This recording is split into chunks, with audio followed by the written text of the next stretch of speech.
Oh my goodness. This is ridiculous.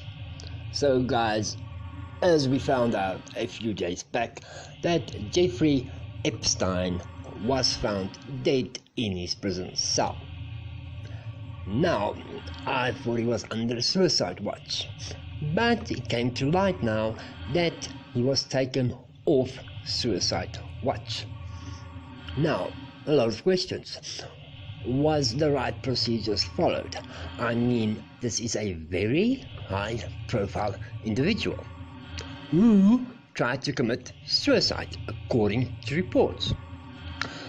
Did he see the right people? How did he manipulate them so quick to be taken off suicide watch? New question. Did he even try to get off suicide watch? Or was this all staged to get him into a position where they could actually get to him? And yes, I'm referring to the Clintons. Or maybe Prince William. Not Prince Andrew, sorry. I mean, there was a lot of high-profile people involved with this guy. And this human trafficking of underage girls, I mean, that's not a very nice light that you want to be put in.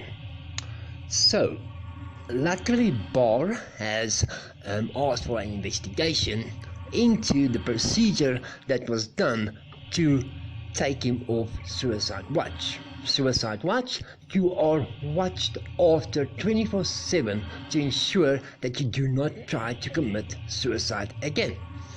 Now, let's listen to this Fox News piece where they actually talk about this whole thing and the questions. An FBI launching investigations into the apparent suicide of disgraced millionaire Jeffrey Epstein after it turns out he was taken off suicide watch. Attorney General Bill Barr appalled by the news, saying Mr. Epstein's death raises serious questions that must be answered.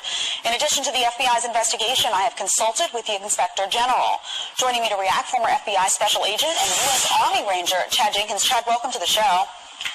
Hey, thank you for having me. Obviously, this is a very compelling case to follow right now. Immediately, my first concern is why was Epstein taken off of suicide watch? And apparently, in order to take someone off of suicide watch, they need to file a report. Will the FBI, will the DOJ be able to see that report to figure out why this man was taken off suicide watch so quickly?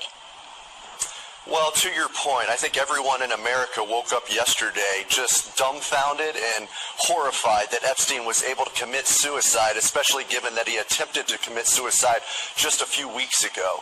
And, you know, Inspector General will now investigate this because AG Barr did institute them to go ahead and start investigating, and answers need to be made of the questions that we have right now. It's unacceptable and it's ridiculous that Epstein was able to commit suicide and that he wasn't on suicide prevention or watch 24/7, given the validity and the prolific high-profile case this is.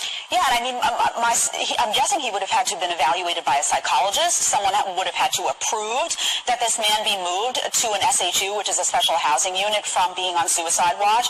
So I'm sure that will all come through in the investigation. Can you talk to me a little bit about the difference, though, between the supervision that happens when someone is on suicide watch versus the type of supervision that should be happening when someone is shifted over to an SHU facility? Are they still watched as closely? Is there a greater possibility that that person can do physical harm to themselves? Well, he was able to do that, so we're seeing that did happen.